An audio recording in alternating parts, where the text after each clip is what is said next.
All right, man. I'm here in Monerotopia 2023 in Mexico City with a guy I've known for quite some time, actually, Reuben Yap, with the Firo project, which I started knowing about you guys back when you were Zcoin. Yeah.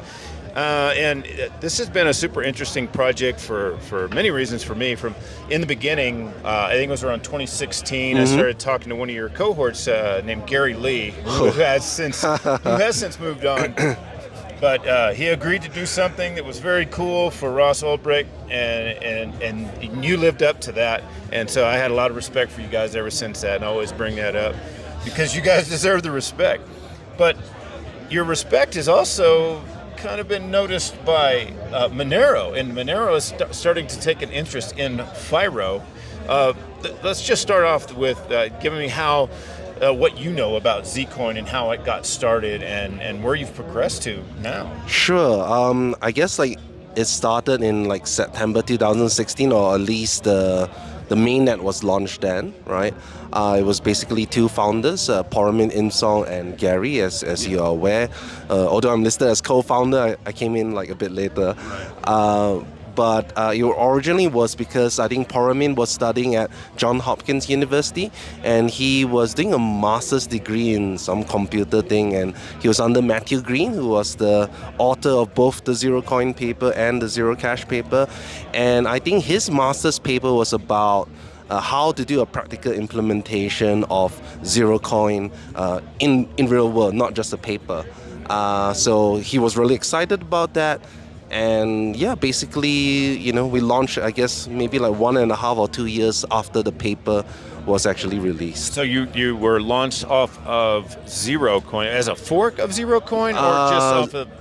Well, we are the first implemented. We used a library that was built like a proof of concept for the proof of concept of Zero Coin, right. But Zero Cash and Zcash is a totally different protocol. And it was originally RSA encryption. Correct. It's about RSA 4096 encryption, at least for the accumulator side. Yeah. Right. And is that the same now? Have you guys altered that? No, it's totally different right now. The constructions are totally different. We've already moved from Zero Coin to Sigma, then from Sigma to Lelantus. We had something called Lelantus version 2, which we never deployed, and now we're going to have Lelantus Spark on testnet, maybe in a couple of weeks. Yeah. Okay. How does that differ from what it was from the RSA? Yeah. So Zero Coin was. It originally started as a privacy proposal for Bitcoin, actually, and the idea was that you could burn coins and then redeem them for brand new ones, right? So rather than then it was just basically coin join and ring signatures, and coin join was it's not great. It's okay, but it's not great, and ring signatures was just so different that it would require maybe whole rewrite of Bitcoin, right? But Zero Coin could be actually tacked on theoretically on Bitcoin as well, because it uses the transparent address and all of that. And basically you just burn coins, redeem them for brand new ones, but ultimately it was seen as too experimental to be implemented on Bitcoin. There was no interest on it. So the functionality is that when a transaction happens, then that coin is burned and reminted as a new coin, so that all previous history is gone. So the way you would work is let's assume that it's like Bitcoin. You take all of your Bitcoin, you burn them out, and you retain kind of like a cryptographic receipt that you burned it. And when you want to send it, it doesn't have to be to your address. You can send it to someone else, redeem that thing, and send it to this address. You're producing that proof to say that yes, I have burned coins, but I'm not telling you which one. It could be any of the millions of people that are burning it, right? Okay. So that was the original idea. Yeah. So it doesn't actually mint it until you're ready to send again. Yes, correct. Okay. Yeah. So how does that work with building the anonymity set? If the coin is because if the coin is burned, are you restarting your anon set? No. So your anon set comprises of everyone that had burned coins, but obviously Zero Coin did not hide amounts. So you would need to burn in fixed denominations, so, similar to CoinJoin, similar to Tornado Cash. Currently, I think it's like you have to burn 1, 10, 100. So you cannot burn like 13.5 or something like that. You have to break it down into fixed denominations. So your anonymity set would be contained within everyone's that's burning 1, everyone that's burning 10 or something like that. Okay. Yeah. So not the entire network. But with Firo, you were able to send fractions, right? Correct. Yes, that's why we went through like so many iterations. Yeah. And so currently, how does that work right now then? So from Zero Coin, because it had something what we call a trusted setup, basically that is very different than the Zero Cash trusted setup, which is much more complicated. Basically, I mean, you just needed a very large. You mean the Zcash? No. So Zcash has its own trusted setup, but Zero Coin also had a different trusted setup. Okay. And we, as we said like, well, actually our trusted setup isn't that bad because unlike with Zcash, Zcash did the ceremony themselves, and they knew that this setup would be used for a cryptocurrency, right? While for us, we took a number that was in the RSA factoring challenge in 1991, done as an academic study. It was a challenge to see how strong RSA cryptography was, and they did certain, they destroyed the hard disk and all of that. But you have to realize that, first of all, those people are not us. We have no relation to them, and it's different, right? The threat level is different because it was meant for an academic study, not like designed to this is for a cryptocurrency, then people would want to compromise that ceremony. But obviously we saw it as it's not ideal to have a trusted setup. So with Sigma, we moved away from RSA cryptography. We started using something called one out of many proofs, which is like using ECC curve stuff, and that removed trusted setup. And then after that, now which we're currently on, which is Lelantus, which is our own current, original development, and that allows you to burn and redeem arbitrary amounts. So that means you don't need to use fixed denominations anymore, right? That means I can burn 56.2 and partially redeem 0.57, and that's all hidden, right? But the one that we're moving into now allows you to keep it in like addresses that totally shield. I don't have to redeem anymore. I can just do pass the right to redeem to you. So it's like everything's hidden, sender, receiver, amount. So it's taken I don't know, we started in 2016, now it's like 2023. It's finally evolved here. And Time for a shameless plug for all you crypto privacy advocates out there. I've been working with a new project called DragonX, which is a Zcash fork, private by default. It is CPU mineable. We're using the RandomX algorithm to make this CPU mineable. Our GUI offers one-touch mining right in the wallet. We have the GUI wallet, the Lite wallet, and a mobile wallet available. So go ahead and go to DragonX.is and check us out and see if you like what we have to offer. The website is DragonX.is. Join us on the Telegram, and if you're a developer, we would love to have you aboard. It's DragonX. Well, obviously Monero is not interested in this burn concept, but they are interested in Lelantus. What aspect of Lelantus are they interested in? So basically Seraphis, which I just attended. We just watched the talk on. Of course, there's some I would say that Koi, he basically had this idea of building a framework for a privacy protocol, right? And we were already independently pursuing our, trying to solve stealth addressing and all of this in this type of stuff. So right now, Monero, the ring sizes are 16 or something like that, right? And with our technology, obviously with the way Seraphis is planning to implement it, maybe it'll go up to 128 or 256. But the way that Firo has implemented it, with some trade-offs, that anon set can go up to 65,000 or something like that. Oh, okay. Yeah, so it's a much higher anon set, and why they were interested is that certain things that we did, like the use of the one of many proofs, the way that we solve stealth addressing, those concepts, I guess, help them to also develop their addressing structure, which led to Seraphis. So I wouldn't say that they were directly interested in Firo per se, but it's more of our research kind of spurred on further research into this like area that no one had previously touched before, because everyone was looking at ZK snarks or all this type other stuff. This is like a totally new round. They're taking interest in ZK snarks too, but I don't know exactly. I need to ask somebody who's actually developing on Monero, because I'm not very versed in why they're doing that. So the zero knowledge coins, Pirate Chain, Hush, and all these are using ZK, and it's technically Sarah by default. And the Anon sets are quite high. I think Pirate is at 1 million, and then Hush is double of that. How high does an Anon set actually have to be? I mean, that's a good question. I mean, obviously we talk about theoretical Anon sets, and like for example, like people will say, all right, Pirate Chain or like Zcash or whatever, right? Like theoretically it is the highest, right? But you also have to realize that when you exit out of the cryptocurrency or enter into it, there's obviously some trails, right? And the more, as Monero people were saying, the more people that you have, the larger the community, the bigger the crowd that you're hiding in. So I would say it's a nuanced thing. Like, you can have theoretical highness, but at the end of the day, it's also the size of your community. But obviously, Firos communities, we're a lot smaller project than Monero.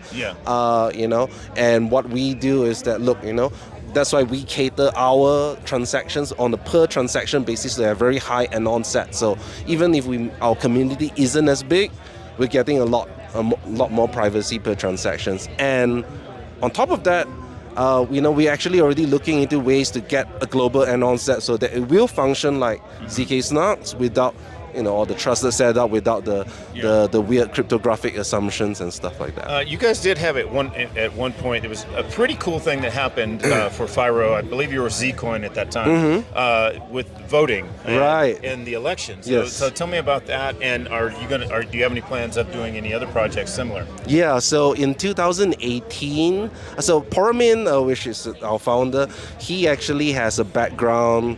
He served in like the cyber warfare unit in Thailand, and back then it was the Thailand Democrat Party, which was one of the major opposition parties. Then the party leader was having he was facing challenges, right? And previously, how the party leader was elected was basically the top honcho say like, okay, you represent us. The individual party members did not have any say.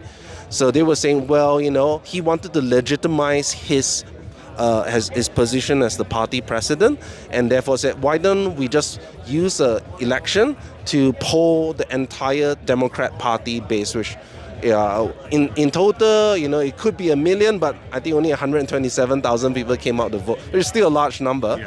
But basically, the idea of e-voting was to save costs, and also why it was on our blockchain was because all the other candidates were not comfortable to say, if e-voting, who's going to control the server? They didn't trust the election commission, so why don't we pick a neutral ground that everyone can verify? So that's kind of how it happened. Now, as to your second question, whether it will happen again, unfortunately, although he won that election, he lost the general election, right? So the new guys didn't really have like a political incentive to continue this system. However, in terms of research and development, we've actually come up with a new voting system called Aura, which is kind of inspired with our work on all the other privacy protocols, and it allows you people to kind of like, to hide your vote is one thing. That's kind of easy to do, but to have it as end-to-end verifiable, that means as the voter, I can check to see, okay, has my vote been, recorded correctly? Has it been counted correctly? Is it in the final total? Has it been tampered with? And they can know cryptographically that their stuff has been factored in. And I think the benefit also of that construction is that there's like, if you have an election board, you don't really have to trust them to say, oh, they can all collude and break the privacy, right? But here, even if they all collude, they cannot break the privacy, and the board is just needed to kind of like, oh, let's count votes, let's call and tally stuff, but they don't have any additional information. It kind of seems like it should have been done on a transparent chain like Bitcoin or something, so that everybody can see it. How did you? How were you able to actually prove, the amount of votes and this on a privacy chain? What was the challenge no. of that? The idea is that although elections should not be transparent in the sense the final vote and the counts, all that has to be transparent and verifiable. Right. But how I voted should not be, right? Okay. Yeah, like obviously if so a privacy chain is actually a better tool. Correct. So the point of having privacy is that you need to be able to verify that that this has not been tampered with, this is correct, I get the final value. Right. But the details that make it up, I do not know, which is what we want. How do they do this? Like each person that voted had a wallet, and they were issued one coin, and when the coin is spent, that's the vote. Or so obviously, that seems like a pretty elaborate. Yeah, it's elaborate. Of course, there are many ways to do it. Obviously, the system that you still need to have. Okay, how do we? Our system doesn't deal with like, who's a valid voter. I mean, you still have to use national identification systems for those sort of stuff. But the way that I saw it was that, let's not start with like national elections, which have a very high threat level, right? And people are still not used to the technology. They can fuck up, and all this sort of stuff. So I was thinking like, we're taking a look at like Gallup polling. Yeah. Like they just basically call people and like, hey, are you going to vote so and so and whatnot? Right. It's like really primitive, and you're only capturing a small sub-segment. Yeah. But if I could do it to say like, it's an app, right? Register to your phone number and whatnot, and express your view on something, get a little bit of money for it, that would be a much easier way to do polling on a wide scale while preserving privacy as well.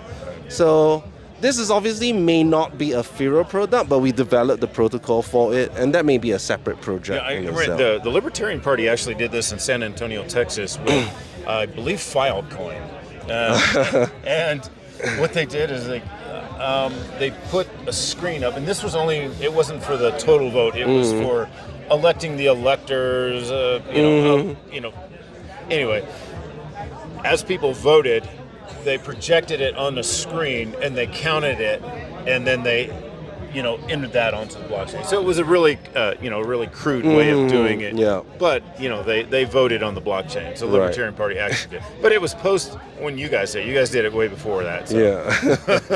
So it's a great idea. Where can people find out about Firo and get Firo and the whole community? So I guess our website Firo.org would be the best place to get it. I guess our most active communities are on Discord, Telegram, obviously we have forums as well, all on the website. That's all linked. I think that's the best place. Available on Edge Wallet, I noticed that. Yes, Edge Wallet as well, one of our early supporters. Yeah. And now we have Stack Wallet, Campfire Wallet, and even a couple others that do support our privacy features. Right, yeah. Right. Was Stack Wallet hard? I know they have like this whole weird thing going. I forget what kind of code it's in. It's like they have some kind of special code. I don't think it's special, but it works. Yeah. Anyway, all right, man. Reuben Yap, guys from Firo, and the last thing is, so you guys switched from Zcoin to Firo because it more emulated the idea of burning a coin, right? Well, there were multiple reasons. Of course, I got a lot of flack for it, and it was a bit tough, right? Because a lot of people still refer to it as Zcoin, and I understand. But I guess the idea was like, Zcoin was named after Zero Coin, right? And we no longer use that. That thing actually had a vulnerability. Right. And I guess as Smart Cash found out, many chains found out. That was a whole other kettle of fish. But I guess we also were like constantly being confused with Zcash, and you guys forked of them, and that was kind of unfortunate given that our tech is totally different. Yeah. So we were thinking, look, since we are not using Zero Coin anymore, we're using something totally different. Let's call it something that is short, easy. Right. You have the domain for it. It's burning up. Well, it automatically makes me think of the concept of burning the coin. And it sounds like money, right? Rather than something coin, that coin. I mean, in my personal opinion, Bitcoin isn't a great name, but right. Well, unless you're Bitcoin Cash. Yeah. All right, man. Well, thanks a lot, Reuben. Thank you so much, Dan.